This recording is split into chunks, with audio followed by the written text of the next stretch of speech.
WhatsApp দাদু, it's me Tamim Hasan. আজকে আমরা যাইতেছিলাম আমাদের বাসার পাশে একটা লেক ছিল, লেকে গোসল করার জন্য। আমাদের প্ল্যান ছিল ওখানে বসে কিছু খাওয়া দাওয়া করার, তার জন্য আমরা আমাদের সবকিছু গুছিয়ে নিই। সবকিছু রেডি করার পরে আমরা একে একে সবাই বের হইতেছিলাম। আজকে সবার ছুটির দিন, তাই হুট করে এই প্ল্যান। তো এখান থেকে আমরা সবাই যাইতেছিলাম সুপার মার্কেট কিছু কেনাকাটা করার জন্য। তো এখানে আমাদের এক একজনের উপরে এক একটা দায়িত্ব পড়ছে। কেউ পানি নিবে, কেউ জুস নিবে, কেউ মুরগি নিবে, কেউ রুটি নিবে। আমার ভাগে জুস পড়ছিল, তাই এখানে আমি এক কেস জুস নিয়েছি সবার জন্য। জুস নেওয়ার সময় যখন আমি ভিডিও করতেছিলাম তখন সে আমাকে ভিডিওর জন্য নিষেধ করতেছিল।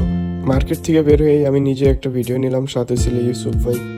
তারপরে আমরা লেকের জন্য রওনা হই। তো লেকটা আমাদের এখান থেকে বেশি একটা দূরেও না, বেশি একটা কাছেও না। তো হাইটা গেলে মনে করেন আধা ঘন্টার মতো লাগে, আর মনোবাতিন হতে গেলে প্রায় 10 মিনিট লাগে। এখান থেকে এই লেকটার কিছু অংশ দেখা যাইতেছে, আর কত সুন্দর জায়গাটা, যা মনে করেন বইলা বোঝানো যাবে না। আমরা অলরেডি আমাদের গন্তব্যস্থানে পৌঁছে গেছি। তো এখানে পৌঁছে আমি সর্বপ্রথম চারো কিনারে একটা ভিডিও নেই। ভিডিওটা নেওয়া শেষ করার পরেই আমরা মনে করেন সবকিছু গুছগাছ করা শুরু করে দিই।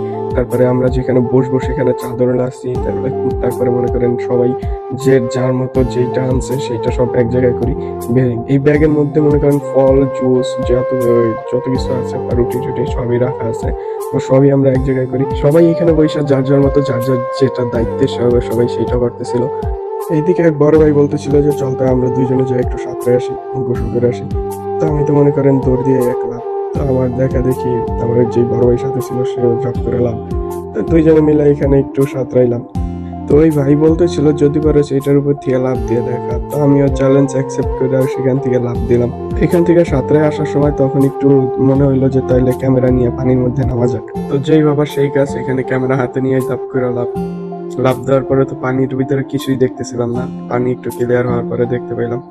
তো এখানে মাথায় একটু ব্যথা পাইছিলাম, যে কারণে উপরের দিক তাকিয়ে আসছিলাম।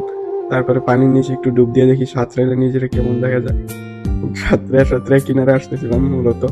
তো ঘাড়ে যে ব্যথাটা পাইছিলাম সেই ব্যথাটার কারণে এখানে চলতেছিলাম, খুব জোরে ব্যথা পাইছিলাম, রগে টানকাইছিল। এখান থেকে কিন্তু সুন্দর একটা দৃশ্য, নদী, পাহাড়, জঙ্গল, আমার খুব ভালো লাগে, তাই আমি প্রায় এদিকে আসি। এদিকে বড় ভাই চুলা ঠিক করে রান্না চড়াইয়া দিছে। তো রান্নায় আমাদের ছিল টার্কি মুরগির গোশ, সেটা খুবই সুস্বাদু। তারা ওইদিকে পাকাইতেছে আর আমি এদিকে বক্সের তালে তালে নাচতেছি, পুরাই উড়াধুরা নাচ। আমি তো মনে করেন আবার পানির মধ্যে দৌড় দিয়ে লাফ দিয়ে নামার পরে তো আশেপাশে কেউ খুঁজে পাই না। তারপরে আমার পাশে পাইলাম এক বড় ভাইরে। তো বড় ভাইরে বললাম যে চলেন তো পানি নিচে যা ডুব দিয়ে একটা ভিডিও করি। তো বড় ভাই আমার সাথে পানি নিচে যা ডুব দিয়ে একটা ভিডিও করলো। দুইজনের তো পানি নিচে যাওয়ার সময় দেখি বড় ভাই তাকাইতেই পারে না, সে তো কিছুই দেখে না। গোসল শেষ করে আমরা সবাই একসাথে খাইতে বসি। তো এখানে আজিজ ভাই সবার প্লেটে খাবারগুলি বাইরে দিতেছিল। আজিজ ভাই ওদিকে খাবার বাড়তেছিল আর আমি এদিকে আমার নিজের ভিডিও নেওয়ার জন্য ব্যস্ত ছিলাম। সব মিলে আজকে সুন্দর একটা দিন কাটাইলাম। তো দেখা হবে পরের কোনো ভিডিওতে।